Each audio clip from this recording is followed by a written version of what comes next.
Thank you, Mr. Chairman. Thank you for your calling this hearing, and thank you for your steady leadership as we confront the problem of Iran's nuclear program. To our witnesses, thank you. Welcome. It's important that members hear views from across the spectrum as we play our part and weigh a potential deal. I've said from day one the devil is in the details, and until I know exactly what is in the deal, it's hard to comment on whether it deserves support or not. I have been troubled, as I've said many times, on the outset of these negotiations. Firstly, I have been very troubled that Iran was continued to allowed to enrich and spin centrifuges while we're talking. I think it would have been a heck of a lot better if Iran was told, if you want to have serious negotiations with us, while we talk, you stop enriching, but that wasn't done, and that's disappointing. I'm told that Iran wouldn't agree to it. Well, does that tell you something about their motives at the outset? I'm also disturbed that we're talking about Iran's nuclear capability. We're not talking about, as the Chairman pointed out, all the destructive roles they play around the world. The world's leading sponsor of terrorism. Somehow or other, we're not really talking about that in these negotiations. We've got four Americans in prison there. We had a hearing in this committee not long ago. I don't know, are they in limbo? What's the story? I think it's preposterous that our people are held hostage while we're negotiating with them. And the rhetoric still continues to come out. Syria, where hundreds of thousands of civilians have been killed and maimed. The Iranians prop up the Assad regime, Hezbollah, Hamas, you name it, Yemen. They have played negative roles. And so it's very, very troubling. And again, the devil is in the details. I am glad that the reports are coming out, that the administration is digging in its heels. A lot of people said that they would cave at the last minute on some of these issues because they wanted to deal very badly. I think that's being shown that it's not the case, and that the Iranians are going to have to make some tough choices, or else we are prepared to walk away. I've said from day one that we couldn't want a deal more than the Iranians. If that's the case, then they will just, again, dig in their heels. And so they need to want a deal, and they need to be ready to make tough concessions. But the Chairman pointed out some of the troubling aspects of this. There are a few potential implications of a deal I'd like to touch on this morning. One of my serious concerns throughout this process is sanctions relief.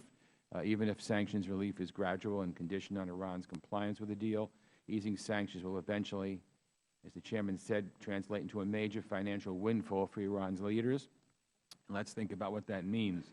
Even with sanctions in place, Iran is the largest state sponsor of terrorism in the world. Even with a crumbling economy, Iran spreads its destabilizing influence in Yemen, Syria, Lebanon, Iraq, Gaza, and among our Gulf allies. Iran's leaders have said they'll use sanctions relief to help their people and shore up their economy. I'll believe it when I see it. So Congress will need to play a role here. The House has already passed legislation to curb funding to Hezbollah, which is wreaking havoc in Lebanon and helping Assad cling to power in Syria. I hope the Senate will act on this measure. And however sanctions relief plays out in the Iranian deal, Congress needs to make sure our sanctions against terrorist groups remain robust and effective.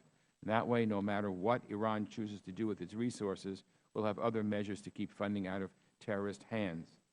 The other issue I'd like to address is how other countries across the region may respond to a deal. Iran as a nuclear threshold state would leave our ally Israel in a constant state of insecurity.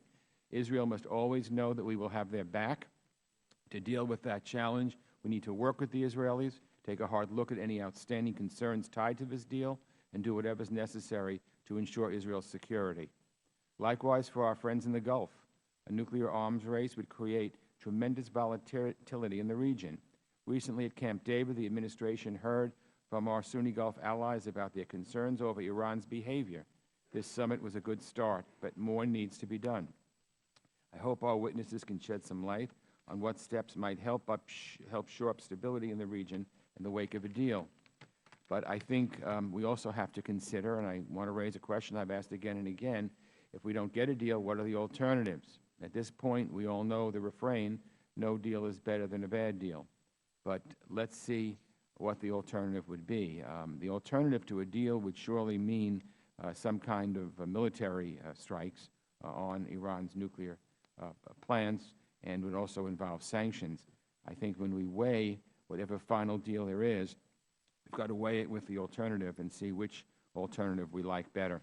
There are no good choices, but it's very, very troubling that Iran continues to do what it's been doing, and that we hear negative things from the Supreme Leader talking about all kinds of nonsense that we could not accept in any kind of a deal. So we need to consider where we will find ourselves if these negotiations fail. We cannot accept a bad deal, again, but we need to weigh the P5+1 proposal versus the alternatives. I look forward to hearing our witnesses' insights on these issues, and I thank them again for their testimony. Thank you, Mr. Chairman. Thank you, Mr. Engel.